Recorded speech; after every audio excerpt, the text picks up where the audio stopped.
what it is, man. Detroit versus everybody, man. Detroit, we rep the hardest, man. We gain the hardest. You know what it is, man. Detroit, CJ, holla at your boy when we get home. Don't forget to check out our sponsor, The Health Blaze, at thehealthblaze.com. 100% all natural products from lotions, soaps, foot soaks, bath bombs, and much, much more. Use the promo code Goodfella1Boxing. Tell them your boy CJ Goodfella sent you. Get 18% off. We out. All right, man, we back. Goodfella Sports TV. Appreciate everybody for checking in. Make sure to hit that subscribe button, bell icon button, share the video. And we're going to talk about is Miguel Berchelt really ducking Jamel Herring. And if that's so, then I don't think you should have any reasonable expectations for him to fight Shakur Stevenson. And also, there's a thought if Teofimo Lopez beats Lomachenko or Lomachenko beats Teofimo Lopez that Miguel Berchelt may move up and fight the winner at some point. So let's talk about it. Hit that subscribe button, bell icon button, share the video.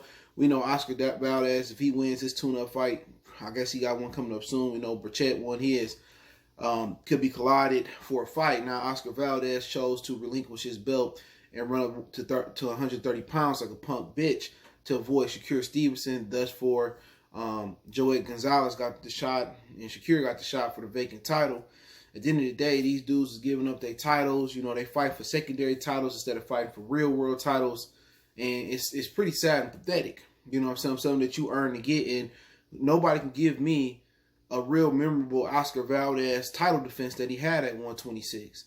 So to me, it was like he was never a real champion. He was there that long and never really beat anybody. He struggled with a lot of mid or lower level opposition at 126 pounds. So, you know, at the end of the day, you know, Valdez gonna get a pass, Berchelt gonna get a pass for not fighting Jamel Herring or not fighting Shakur Stevenson, and they gonna try to go up for Teofimo, or the winner will try. I mean, I guess Berchelt will win, try to go up for Teofimo Loma, a winner at 35. But you know, I don't understand why Miguel Berchelt was willing to fight Ito and not Jamel Herring. I think that's a fight he can win, and that's no disrespect to Jamel Herring, but I just think the height and the slickness of Jamel Herring kind of gives some issues. Now, the funny thing about it is, I think when Berchelt was at lightweight, box record just saying light, but I think it was lightweight, he got stopped by like a nobody. You know what I'm saying? He got put on his ass. I believe it was a left hook that put him to sleep.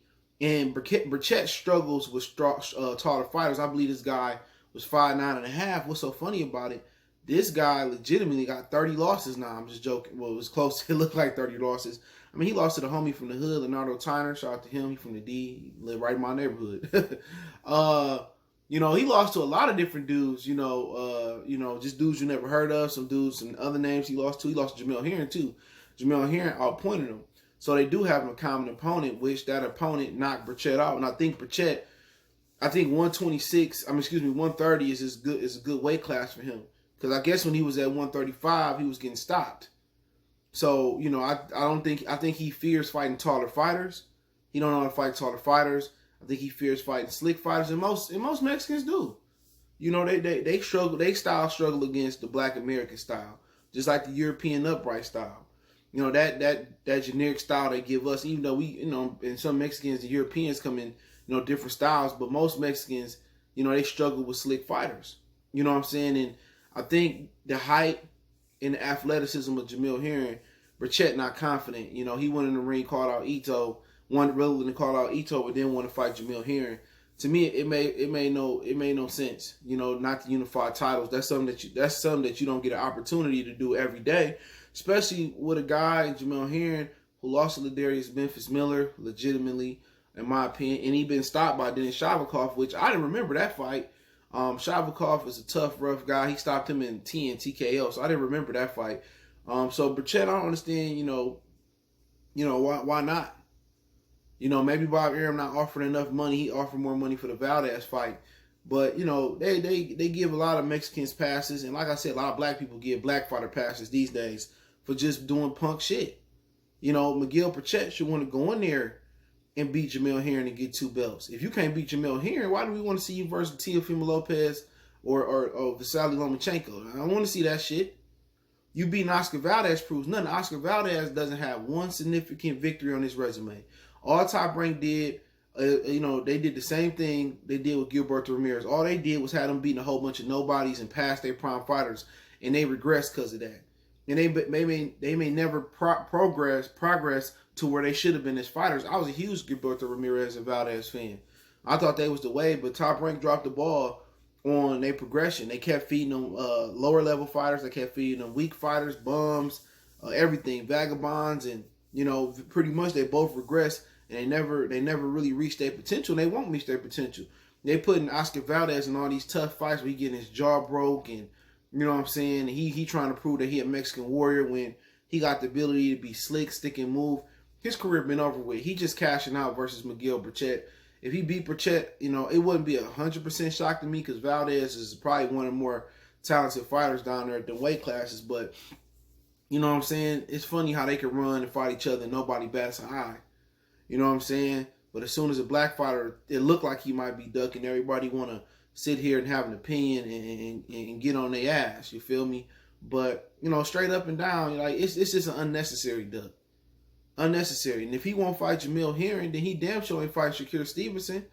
And one thing about Bob, he can force his fighters to fight each other, unlike a lot of other companies. You feel me? But Bob is always going to protect the Hispanics, the white fighters.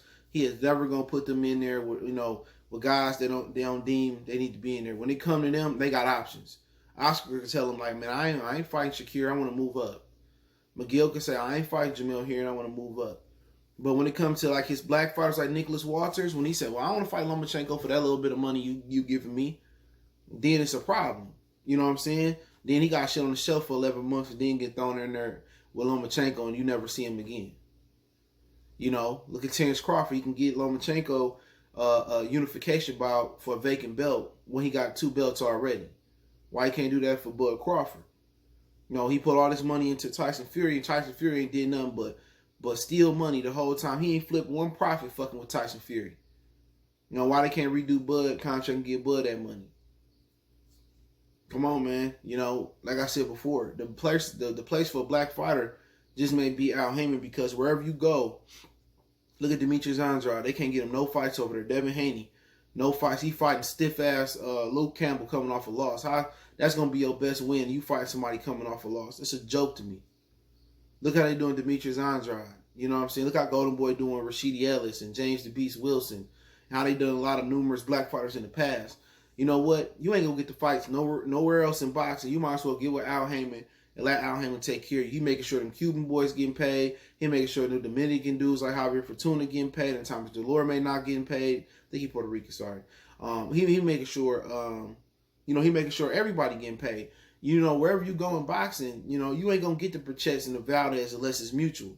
Mexicans are always gonna have seniority over blacks in boxing. This is why the majority of the fights are on the West Coast. You know what I'm saying? This is why they fight in Vegas. This is why they fight in Southern California. This is why they fight in Texas a lot. Because the boxing is pretty much, it marches to the beats of casuals and Mexican boxers and Mexican casual fans. And that's the God honest truth. That's what it marches on. And people need to understand that black people, even though, black fighters have dominated boxing for years and years, they have no say-so. This is why you won't get Crawford and Errol Spence. This is why you won't get Jamel and Demetrius Andrade. This is why you didn't get Deontay Wilder and Anthony Joshua.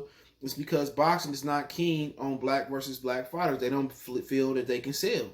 They feel that they got to have a white guy in there or they got to have a Mexican guy in there for them to sell. So that's why they can do what they want to do no matter what platform they're on. Look at Leo Santa Cruz. He could duck around Gary Russell all day. You look at all the Framptons, the Valdez's, the other kid, man. I'm looking at his face. Quigg, Selby, Abner Mares, you know what I'm saying? Kiko Martinez for a while ducked around Gary Russell and Rigondeaux.